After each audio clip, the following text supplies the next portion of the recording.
തദ്ദേശ തെരഞ്ഞെടുപ്പ് പ്രഖ്യാപിച്ചപ്പോൾ തെരഞ്ഞെടുപ്പ് കമ്മീഷണർ ഒരു കാര്യം എടുത്തു പറഞ്ഞത് എല്ലാവരും ശ്രദ്ധിച്ചു കാണുമല്ലോ. മട്ടന്നൂർ നഗരസഭ ഒഴികെയുള്ള തദ്ദേശ സ്വയംഭരണ സ്ഥാപനങ്ങളിലേക്ക് വോട്ടെടുപ്പ് നടക്കുമെന്നാണ്. എന്താണ് മട്ടന്നൂരിന് മാത്രം ഇത്ര പ്രത്യേകത? ആ കഥയറിയാം.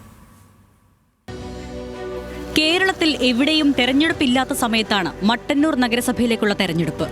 അതിനു പിന്നിൽ ചെറുതല്ലാത്ത ഒരു ചരിത്രമുണ്ട്.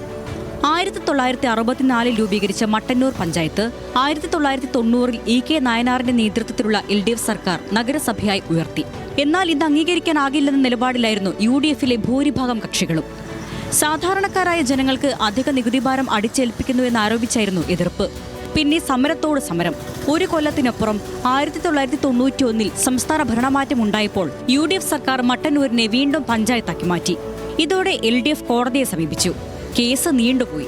1994 മട്ടന്നൂരിനെ പഞ്ചായത്തായി മാറ്റിയത് കോടതി റദ്ദു ചെയ്തു.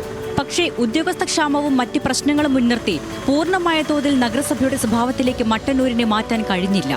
ഇങ്ങനെ നഗരസഭയും പഞ്ചായത്തും അല്ലാത്ത അവസ്ഥയിൽ 5 വർഷം ഭരണം പ്രതിസന്ധിയിൽ തുടർന്നു. സ്പെഷ്യൽ ഓഫീസറുടെ കീഴിലായിരുന്നു ഈ സമയം മട്ടന്നൂരിന്റെ ഭരണം. നഗരസഭയും പഞ്ചായത്തുമല്ലാത്ത അനിശ്ചിതാവസ്ഥ തുടർന്നു. 1996 നായനാർ സർക്കാർ വീണ്ടും അധികാരത്തിൽ വന്നതോടെ മട്ടന്നൂരിനെ നഗരസഭയാക്കി മുൻകാല പ്രാബല്യത്തോടെ ഉത്തരവിറക്കി. അങ്ങനെ 1997 മട്ടന്നൂരിൽ ആദ്യമായി നഗരസഭാ തെരഞ്ഞെടുപ്പ് നടന്നു. തദ്ദേശ സ്വയംഭരണ സ്ഥാപനങ്ങളുടെ കാലാവധി 5 വർഷമായതിനാൽ സംസ്ഥാനത്തെ മറ്റ് തദ്ദേശ സ്വയംഭരണ സ്ഥാപനങ്ങളിൽ തെരഞ്ഞെടുപ്പ് നടക്കുമ്പോൾ മട്ടന്നൂരിലെ ഭരണസമിതി കാലാവധി 3 വർഷം മാത്രമായിരിക്കും പൂർത്തിയാക്കിയിട്ടുണ്ടാവുക. അങ്ങനെയാണ് മട്ടന്നൂരിൽ മാത്രമായി പ്രത്യേക തെരഞ്ഞെടുപ്പ് നടത്തുന്ന സാഹചര്യമുണ്ടായത്. നഗരസഭ രൂപം കൊണ്ടതു മുതൽ ഇടതുമുന്നണിയാണ് നഗരസഭ ഭരിക്കുന്നതെന്ന പ്രത്യേകതയും മട്ടന്നൂരിനുണ്ട്.